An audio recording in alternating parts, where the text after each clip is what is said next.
6 अप्रैल 1980 फिरोज शाह कोटला मैदान में कोई क्रिकेट का मैच नहीं था। उस दिन फिरोज शाह कोटला मैदान में वहां कुछ नेता इकट्ठा हुए थे। ये वो लोग थे जिन्हें 2 दिन पहले ही उनकी अपनी पार्टी से निकाल दिया गया था। वे अपनी नई पार्टी खड़ी करने के इरादे से वहां इकट्ठा हुए थे। इस मीटिंग में कई बड़े नाम मौजूद थे। 2 बड़े वकील थे, एक महारानी थी, जनता पार्टी की सरकार में मंत्री रहे 4 बड़े नेता थे और साथ में कार्यकर्ताओं की भारी भीड़ थी। पर्दे के पीछे से आरएसएस का आशीर्वाद भी इस मीटिंग को मिल रहा था। जब बैठक शुरू हुई तो नई पार्टी के अध्यक्ष ने बड़ा हैरान करने वाला बयान दिया। उन्होंने कहा उनकी पार्टी गांधीवादी समाजवाद में विश्वास करती है। ये बात आरएसएस की सोच से बिल्कुल अलग थी। फिर भी किसी ने कुछ नहीं कहा, सब चुप रहे। वजह यह थी कि ये बात करने वाला नेता का राजनीतिक कद बहुत बड़ा था। वो उस पार्टी के पोस्टर बॉय थे। ये चेहरा और कोई नहीं बल्कि अटल बिहारी वाजपेयी का था और पार्टी का नाम था भारतीय जनता पार्टी। बीजेपी ने 6 अप्रैल 2021 को अपने 41 साल पूरे कर लिए। इन 41 सालों में पार्टी ने लोकसभा में 2 सीटों से शुरुआत की और आगे चलकर 303 सीटों तक पहुंच गई। इस पार्टी से अब तक एक राष्ट्रपति, 2 उपराष्ट्रपति, 2 प्रधानमंत्री और 3 विरोधी पक्ष नेता बन चुके हैं। मैं विक्रम, आप देख रहे हैं नमस्कार भाव। बीजेपी की जन्म की पूरी कहानी समझने के लिए हमें 1978 में जाना होगा। उस समय जो हुआ उसकी वजह से ये नई पार्टी बनानी पड़ी। 1978 में केंद्र में जनता पार्टी की सरकार थी। ये पार्टी कई अलग अलग गुटों से मिलकर बनी थी। समाजवादी जनसंघ, स्वतंत्र पार्टी और पुराने कांग्रेस। मोरारजी देसाई प्रधानमंत्री थे। सरकार और पार्टी में सभी गुटों को प्रतिनिधित्व मिला हुआ था। समाजवादी खेमे से राजा नारायण स्वास्थ्य मंत्री थे।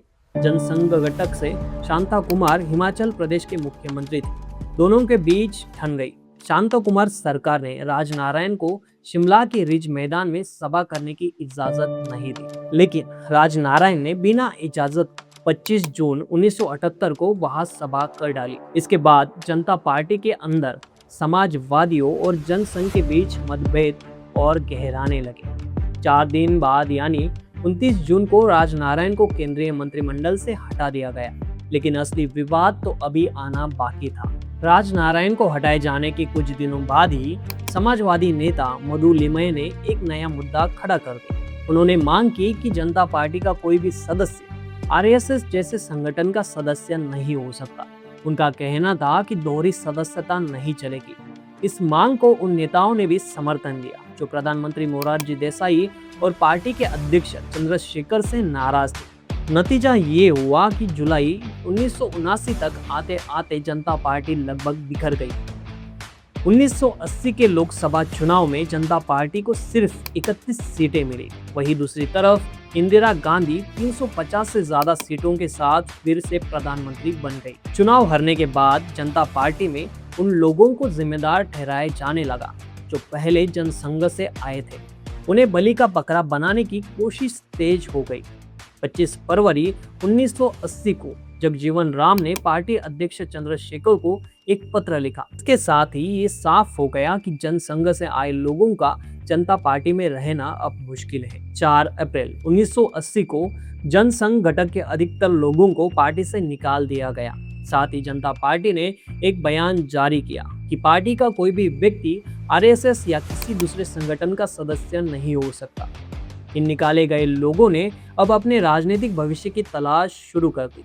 हालांकि ये तलाश निकाले जाने से पहले ही शुरू हो गई थी। लाल कृष्ण आडवाणी और सुंदर सिंह भंडारी ने फरवरी मार्च में देश के अलग अलग हिस्सों का दौरा करके अपने समर्थकों का मूड समझना शुरू कर दिया था। उन्हें लगने लगा था कि हिंदुत्व की विचारधारा के साथ आगे बढ़ने के लिए एक अलग पार्टी होनी चाहिए। पार्टी से निकाले जाने के अगले ही दिन यानी 5 अप्रैल 1980 को दिल्ली के फिरोज शाह कोटला मैदान में एक बैठक बुलाई गई। इस बैठक की अध्यक्षता ग्वालियर एस्टेट की राजमाता विजय राजे सिंधिया कर रही थी। इस बैठक में पूर्व विदेश मंत्री अटल बिहारी वाजपेयी, पूर्व सूचना मंत्री लाल कृष्ण आडवाणी, सिकंदर भक्त, शांति भूषण और राम जेठमलानी जैसे बड़े नाम शामिल हुए।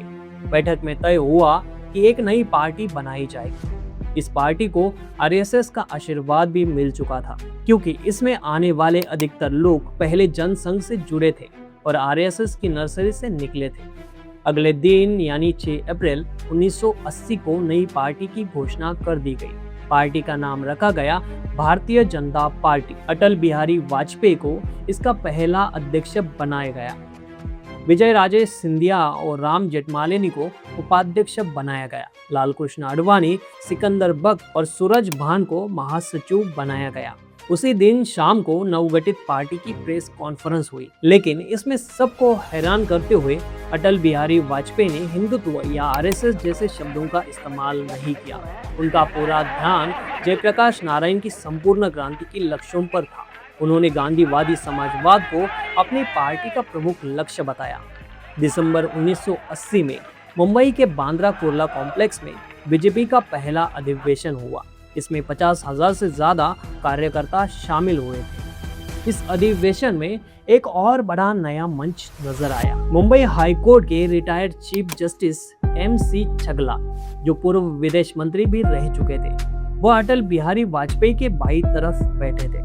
अधिवेशन के आखिरी दिन यानी 29 दिसंबर 1980 को जनसभा हुई। जस्टिस छागला ने मंच से कहा, मुझे उम्मीद है मेरे बगल में बैठे अटल बिहारी वाजपेयी आने वाले समय में देश के प्रधानमंत्री होंगे। इतना सुनते ही पूरे मैदान में वाजपेयी के समर्थन में जोर शोर से नारे गूंजने लगे। इस अधिवेशन से बीजेपी ने राष्ट्रीय राजनीति में अपनी मजबूत उपस्थिति का संकेत दे दिया। सबसे आखिर में वाजपेयी ने मन से कहा, अंधेरा छटेगा, सूरज निकलेगा और कमल खिलेगा। लेकिन संसद की ट्रेजरी बेंच की सीटों पर कमल खिलने में अभी 16 साल का वक्त और लगना था, और इन 16 साल में पार्टी को वाजपेयी के रुख से हटकर आरएसएस की हिंदुत्व वाली लाइन भी पकड़नी थी। 1989 में बीजेपी के उभार के बाद से जब भी ये चर्चा होती थी कि अटल अडवाणी के बाद पार्टी की अगली पीढ़ी का नेतृत्व कौन करेगा, तो सबसे पहला नाम सुषमा स्वराज का आता था। बेशक दूसरी पंक्ति में प्रमोद महाजन, वेंकैया नायडू, अरुण जेटली, राजनाथ सिंह, अनंत कुमार जैसे कई नेता थे, लेकिन सुषमा स्वराज जैसे देशव्यापी पहचान किसी और के पास नहीं थी। पार्टी के अंदर उन्हें अटल बिहारी वाजपेयी के बाद सबसे अच्छा वक्ता और भीड़ खींचने वाला नेता माना जाता था। लेकिन यही सुषमा स्वराज उस वक्त बीजेपी में नहीं आई थी जब पार्टी का गठन हो रहा था। वह जनता पार्टी में ही रही। मार्च 1981 में सारनाथ में जनता पार्टी का अधिवेशन था। वहां सुषमा स्वराज ने भाषण दिया और उन लोगों की आलोचना की जिन्हें पार्टी से निकाले जाने की स्थितियां पैदा की और बाद में बीजेपी बनाई। सुषमा अगले 3 साल तक जनता पार्टी में बनी रही और पार्टी की राष्ट्रीय कार्यकारिणी में भी शामिल रही। लेकिन 1984 के लोकसभा चुनाव से ठीक पहले उन्होंने भाजपा ज्वाइन कर ली, वही भाजपा जिसकी वह अक्सर आलोचना किया करती थी। बीजेपी के टिकट पर करनाल लोकसभा सीट से चुनाव लड़ा, लेकिन 1984 और 1989 दोनों बार चुनाव हार गए। इसके बावजूद उनका कद बढ़ता गया। पार्टी ने उन्हें दिल्ली की मुख्यमंत्री और कई बार केंद्रीय मंत्री बनाया। बीजेपी में शामिल होने के बाद सुषमा स्वराज को लाल कृष्ण आडवाणी का करीबी माना जाता था। लेकिन 2013 का दौर आया। पार्टी कार्यकारिणी की गोवा में बैठक हुई और इसके बाद सब कुछ मोदीमय हो गया। इस बैठक से कुछ दिन पहले ही सुषमा स्वराज ने प्रधानमंत्री पद के लिए अपनी आकांक्षा जताई थी। नई पार्टी के रूप में 1984 का लोकसभा चुनाव बीजेपी के लिए पहली बड़ी परीक्षा थी। इस चुनाव से पहले हिंदुत्ववादी संगठनों ने अयोध्या विवाद को गरमाना शुरू कर दिया। बिहार की सीतामढ़ी से अयोध्या होते हुए दिल्ली तक राम जानकी यात्रा निकाली गई। आधिकारिक तौर पर इस यात्रा में बीजेपी की कोई सक्रियता नहीं थी, लेकिन पार्टी के कार्यकर्ता बड़ी संख्या में इसमें शामिल हुए। यात्रा का समय ठीक नहीं रहा। 31 अक्टूबर 1984 को यात्रा के दिल्ली पहुंचने का कार्यक्रम था, लेकिन उसी दिन प्रधानमंत्री इंदिरा गांधी की हत्या कर दी गई। इस हत्या के बाद देश का माहौल पूरी तरह बदल गया। हर जगह सिर्फ इंदिरा गांधी और उनके बलिदान की चर्चा होने लगी। 1.5 महीने बाद होने वाले लोकसभा चुनाव पर इस हत्याकांड का छाया साफ दिखाई दे रहा था। इंदिरा गांधी के समर्थन में ऐसी सहानुभूति की लहर चली कि पूरे विपक्ष का सुपड़ा साफ हो गया। अटल बिहारी वाजपेयी खुद ग्वालियर सीट पर माधवराव सिंधिया से हार गए। बीजेपी की हालत ये रही कि उसे कुल मिलाकर सिर्फ 2 सीटें मिली, एक आंध्र प्रदेश की नंदियाल और दूसरी गुजरात की मेहसाना। इन नतीजों पर पार्टी महासचिव लाल कृष्ण आडवाणी ने कहा कि हार को हार की तरह लेना चाहिए। पार्टी में निराशा थी, सवाल उठ रहे थे, जवाबदेही तय करने की बात हो रही थी। कई तरफ से अटल बिहारी वाजपेयी की नीतियों पर सवाल खड़े किए जा रहे थे। उनके चुनावी सभाओं में बार बार गांधीवादी समाजवाद और नेहरू को वैज्ञानिक सोच वाली बातें करना उन पर सवाल उठाने पर मजबूर कर रहे थे। 1986 तक अटल बिहारी वाजपेयी बीजेपी के अध्यक्ष के तौर पर 6 साल बिता चुके थे। उनके नेतृत्व में पार्टी को कोई खास सफलता नहीं मिल रही थी। 1983 का दिल्ली नगर निगम चुनाव भी पार्टी हार चुकी थी। ऐसे में पार्टी शीर्ष स्तर पर बदलाव की मांग तेज हो गई थी। मार्च 1986 में यह बदलाव हुआ। लाल कृष्ण आडवाणी को पार्टी का नया अध्यक्ष बनाया गया। यहाँ से पार्टी में आडवाणी युग शुरू हो गया। इससे पार्टी में आरएसएस और हिंदुत्ववादी ताकतों की पकड़ मजबूत होने की निशानी माना गया और ऐसा ही हुआ था। आरएसएस से बीजेपी भेजे गए पार्टी महासचिव के.एन. गोविंदाचार्य जिस तरह पार्टी संगठन पर कब्जा जमाया, उससे वाजपेयी किनारे होते चले गए। वाजपेयी की मर्जी के खिलाफ जाकर पार्टी ने अयोध्या आंदोलन से खुद को जोड़ लिया। 1989 के लोकसभा चुनाव के समय तो नौबत यहाँ तक आ गई कि बीजेपी कार्यकर्ताओं ने राम मंदिर और कट्टर मुद्दों पर आक्रामक रुख अपनाने की मांग करते हुए वाजपेयी के साथ अशिष्ट व्यवहार भी किया। इस पर नाराज होकर वाजपेयी ने कहा, अगर 1952 और 1984 की तरह 2 सीटों पर समेटने की इच्छा है तो यही सब काम करो। लेकिन साफ था कि उस समय तक पार्टी पर वाजपेयी की पकड़ ढीली पड़ चुकी थी। उनका गांधीवाद समाजवाद किनारे हो चुका था।